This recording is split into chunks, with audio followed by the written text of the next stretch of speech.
नमस्कार प्यारे विद्यार्थियों, कैसे हैं आप सब? आज हम बात कर रहे हैं वृक्षाः सत्पुरुषाः एव पाठ के सॉल्यूशन के बारे में। अभी हमारा कोर्स चल रहा है एनसीईआरटी संस्कृत दीपकम, जिसमें अब तक हम अपने जो पाठ पढ़ चुके हैं सॉल्यूशन के साथ, उसमें अगला ये जो पाठ है इसका सॉल्यूशन हम आज पढ़ेंगे। ठीक है? तो ध्यान से सुनिए। पहले प्रश्न का क्या पूछ रहे हैं कि पाठे लिखितानि सुभाषितानि सस्वरम पठन्तु अवगच्छन्तु लिखन्तु स्मरन्तु च।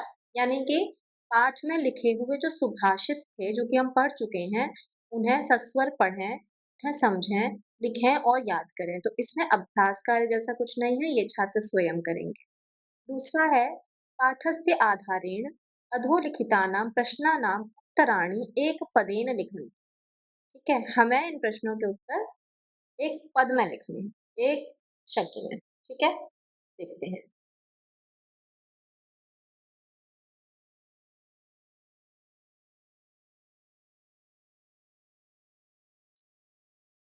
पहला प्रश्न है वृक्षाः स्वयं कुत्र तिष्ठन्ति, यानी कि जो वृक्ष हैं वो स्वयं कहाँ रहते हैं। तो वृक्ष स्वयं हमने श्लोक में पढ़ा था कि स्वयं ये आतपे मतलब गर्मी में रहते हैं और हमें छाया देते हैं, तो आंसर हो जाएगा आतपे। ठीक है, दूसरा है परोपकाराय का वहन्ति, कार के लिए कौन बहता है, कौन बहती हैं? तो हमारा उत्तर है नद्यः, यानी नदियां बहती हैं। दशवापी समः कः भवति, दशवापियों के समान कौन होता है? तो उत्तर है हृदः, हृदय मतलब तालाब होता है। सत्पुरुषाः इव के सन्ति, सत्पुरुषों के समान कौन है? तो सत्पुरुषों के समान वृक्षाः, वृक्ष हैं। हमें ये एक पद में लिखना है, लेकिन यदि हम चाहें तो इसे पूर्ण वाक्य में भी कर सकते हैं। वो डिपेंड करता है किस तरह का प्रश्न आपसे आपकी परीक्षा में पूछा गया है। ठीक है, मान लीजिए अगर ये पूछा गया है पूर्ण वाक्य में उत्तर देने में, तो आप लिखेंगे सत्पुरुषाः इव वृक्षाः सन्ति। ये जो के है इसकी जगह वृक्षा आ जाएगा। ठीक है, अर्थिनः केभ्यः विमुखाः न यान्ति। अर्थी जो है मतलब याचक जो है वो किससे विमुख नहीं होते हैं, मतलब खाली हाथ नहीं जाते हैं। उत्तर क्या है? वृक्षेभ्यः मतलब वृक्षों से, महीरुहेभ्यः वृक्षों से, वृक्षों के लिए ही कहा गया है। हम इसमें से कोई भी एक आंसर लिख सकते हैं, वृक्षेभ्यः या महीरुहेभ्यः दोनों ही सही उत्तर होंगे।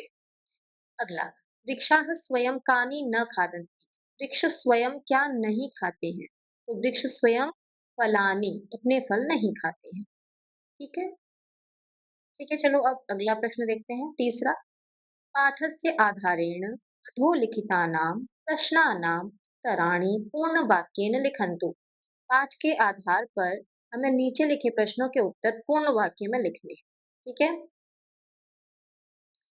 पहला प्रश्न, नद्यः किं न पिबन्ति, नदियां क्या नहीं पीती हैं?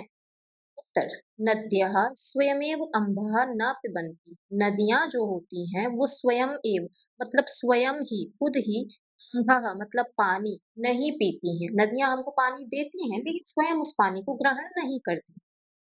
अगला प्रश्न, वृक्षाः अस्मभ्यं किं किं यच्छन्ति। वृक्ष जो हैं वो हमारे लिए क्या क्या देते हैं? तो बहुत कुछ देते हैं। उत्तर है वृक्षाः अस्मभ्यं, यानी वृक्ष हमारे लिए पुष्पम, फलम, छायाम, मूलम, वल्कलम, दारुम च यच्छन्ति।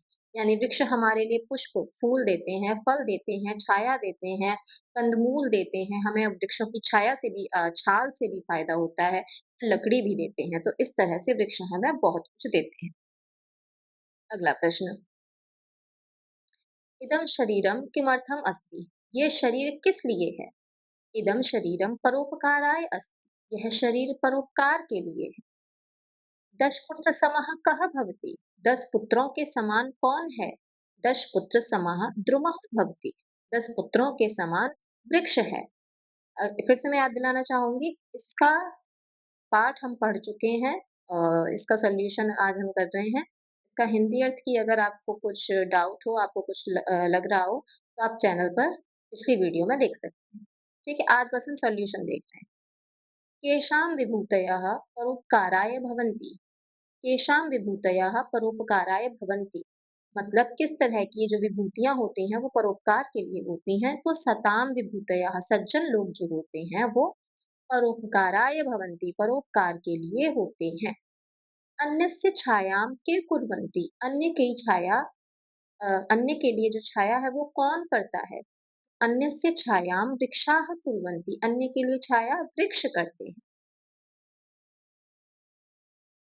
अगला प्रश्न है पट्टिकातः उचितानि पदानि चित्वा रिक्तस्थानानि पूरयन्तु, यानी कि पट्टिका से उचित पदों को चुनकर रिक्त स्थान की पूर्ति करिए। ये है हमारी पट्टिका जो हमें ये येलो में दिख रही है। ठीक है? येलो कलर से जो ये है इसमें जो शब्द लिखे हैं ये हमारा हेल्प बॉक्स है। इसकी हेल्प से हमें यहाँ पर ये लिखना है।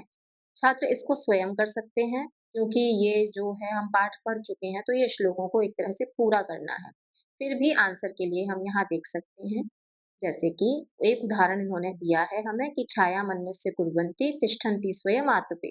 छाया अन्य के लिए करते हैं और स्वयं धूप में खड़े रहते हैं। ये उदाहरण है, यहाँ पे कुछ भी फिल इन द ब्लैंक नहीं है। लेकिन अगली पंक्तियों में फिल इन द ब्लैंक है। तो हमें यहाँ पे ये जो ब्लैंक है ऊपर से पट्टिका से शब्द लेकर इनको फिल करना है। कैसे होगा देखिए।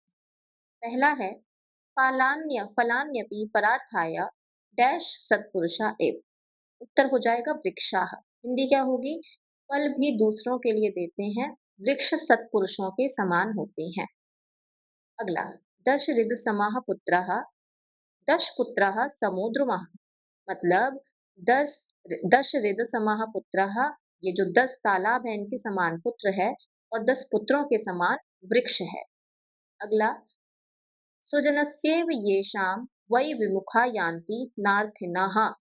सुजनस्येव येषां वै विमुखा यान्ति नार्थिनः, मतलब अच्छे व्यक्ति की तरह जिनसे याचक जो है वो कभी खाली हाथ नहीं लौटते हैं। मतलब उस श्लोक में बताया गया था ना कि वृक्ष जो है वो अच्छे इंसानों की तरह है। जैसे अच्छे इंसानों के पास जब हम किसी सहायता के लिए जाते हैं तो वो हमें खाली हाथ नहीं लौटाते। उसी तरह जो वृक्ष हैं, जो परोपकार के लिए हैं, वो भी ऐसे ही हैं कि उनसे जो याचक माँगने आता है, वो उसको खाली हाथ कभी नहीं लौटाते। ठीक है? अगला है परोपकाराय इदं शरीरम। ये शरीर परोपकार के लिए। स्वयं न खादन्ति फलानि वृक्षाः। स्वयं नहीं खाते हैं फलों को वृक्ष। परोपकाराय सतां विभूतयः। परोपकार के लिए होते हैं हमारे ये सज्जन लोग। अगला प्रश्न उदाहरणानुसारम् अधोलिखितेषु वाक्येषु स्थूलाक्षरपदानां विभक्तिं निर्दिशन्तु। उदाहरण के अनुसार नीचे लिखे वाक्यों में ये जो मोटे-मोटे अक्षर लिखे हैं, ये फलानी, सत्पुरुषः ये जो हैं, इन शब्दों की हमें विभक्ति निर्दिष्ट करनी है। इसके लिए चाहे तो आप शब्द रूप याद कर सकते हैं। आप राम, रमा, फल या गृहम इसके शब्द रूप याद कर सकते हैं और अगर नहीं आता है तो आंसर तो हम यहाँ बता रहे हैं। देखिए, जैसे यहाँ पे है वृक्षाः अन्यस्य कृते छायां कुर्वन्ति। यहाँ पे है छायाम, छायाम है द्वितीय विभक्ति और अगर हम वचन भी देखें तो एक वचन होता है। जिनको शब्द रूप याद होंगे वो समझ पाएंगे। शब्द रूप याद करना बहुत आवश्यक है क्योंकि फिर हमको ये सारे जो अभ्यास कार्य होते हैं ये हमें रटने नहीं पड़ते। अगर हम एक-एक भी याद कर लेते हैं तो हमें हेल्प हो जाती है। दूसरा देखते हैं, वृक्षाः परार्थाय फलानि यच्छन्ति। यहाँ फलानि शब्द में द्वितीया विभक्ति और मैं बता दूं यहाँ बहुवचन लगा है। अगला वृक्षाः सत्पुरुषाः इव सन्ति। सत्पुरुषाः शब्द में प्रथमा विभक्ति है। यदि वचन पूछा जाए तो बहुवचन। द्रुमः दश संतान समः भवति। द्रुमः शब्द प्रथमा विभक्ति, जहाँ पे ये बिना किसी मात्रा के यहाँ पे विसर्ग होता है वहां हमेशा प्रथमा विभक्ति होती है। तब 99% तो वृक्षः प्राणिभ्यः काष्ठानि यच्छति। प्राणिभ्यः शब्द में चतुर्थी विभक्ति है। अर्थ है इसका वृक्ष प्राणियों के लिए लकड़ियां देते हैं। अगला नद्यः जलं स्वयमेव न पिबन्ति। नद्यः प्रथमा विभक्ति एक वचन है। इसका अर्थ है नदियां जल स्वयं ही नहीं पीती हैं। सज्जनानां संगतिं करोतु। सज्जनानां संगतिं करोतु। संगतिम शब्द जो है उसमें द्वितीय विभक्ति है क्योंकि यहाँ ये बिंदी लगी हुई है। सज्जन संगति करते हैं।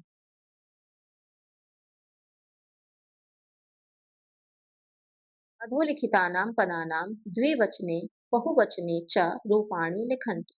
नीचे लिखे पदों के द्विवचन और बहुवचन में रूपों को लिखना है। ठीक है, यहाँ सारा एक वचन में लिखा है और हमें द्विवचन और बहुवचन में लिखना है। सिंपल सी इसकी ट्रिक ये है कि जहां भी लास्ट में ये देखो, जहां भी लास्ट में ये लगा हुआ है ना, ये विसर्ग, वहां पे द्विवचन में हमेशा दो मात्राएं आती हैं ओ की, मतलब ओ की, बड़ा ओ की मात्रा आती है और लास्ट में आ की मात्रा और विसर्ग आता है, सेम वृक्षौ वृक्षाह की तरह। सेम चलाएंगे तो क्या हो जाएगा, मेघः, बड़े ओ की मात्रा मेघौ, फिर आ की मात्रा विसर्ग मेघाः, हृदः हृदौ हृदाः, सत्पुरुषः सत्पुरुषौ सत्पुरुषाः। छाया स्त्रीलिंग आ की मात्रा है, जब आ की मात्रा होती है इसका द्विवचन एक ही मात्रा में हो जाएगा, छाया का हो जाएगा छाये और यहाँ छाया है। इसका आंसर हम और अच्छे से देख सकते हैं यहाँ पर। देखिए, ये एक लगा है यहाँ पर, ये तीन एक तरह के चल रहे हैं। ठीक है, मेघः मेघौ मेघाः, हृदः हृदौ हृदाः, सत्पुरुषाः सत्पुरुषौ सत्पुरुषाः, ये तीन एक कॉम्बिनेशन से। फिर ये अलग है, छाया छाये छायाः, ये अलग कॉम्बिनेशन है। फिर वापी और नदी, ई की मात्रा है सेम चलेगा, वापी वाप्यौ वाप्यः, नदी नद्यौ नद्यः। देखो लास्ट में बड़े ओ की दो मात्रा है, मतलब दो मात्रा नहीं, बड़े ओ की मात्रा, और यहाँ पे विसर्ग, और ये द्यः, यह, नद्यः, वाप्यः, ये लग जाता है। शरीरम शरीरे शरीराणि, पुष्पम पुष्पे पुष्पाणि, ये कॉम्बिनेशन से चल रहे हैं, जैसे इस इन दो का एक कॉम्बिनेशन है, इन दो का एक कॉम्बिनेशन है। बेटर होगा कि आप इनको याद करने से बेटर है एक एक शब्द रूप हर उसका, जैसे अकारांत आकारांत इकारांत ईकारांत याद कर लें, उससे हेल्प हो जाएगी और ये रटना नहीं पड़ेगा। अगला, अधोलिखितानां पदानां परस्परं समुचितं मेलनं कृत्वा कः किं ददाति इति लिखन्तु। हमें नीचे लिखे पदों में परस्पर मिलान करना है और कौन क्या देता है वो लिखना है।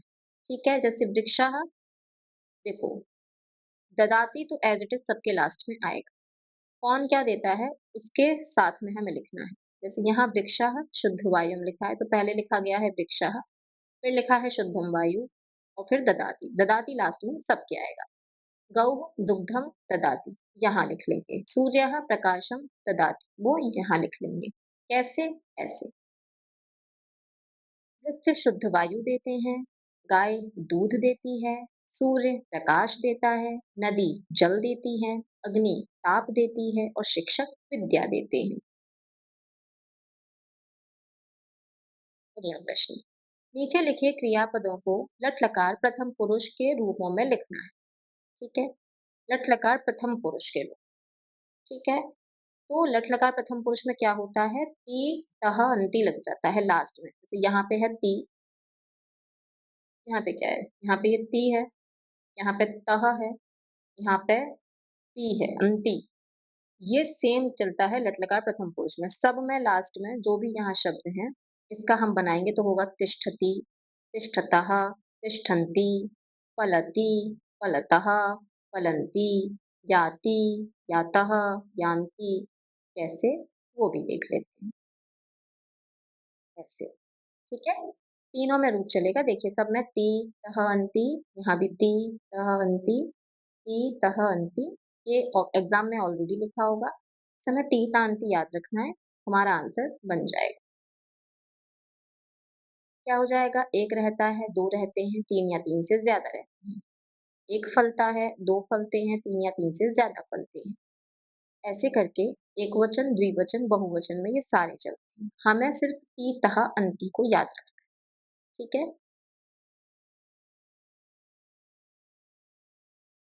इस तरह ये हो गया हमारा पाठ। अगले पार्ट्स में मिलते हैं, तब तक के लिए अपना ध्यान रखें।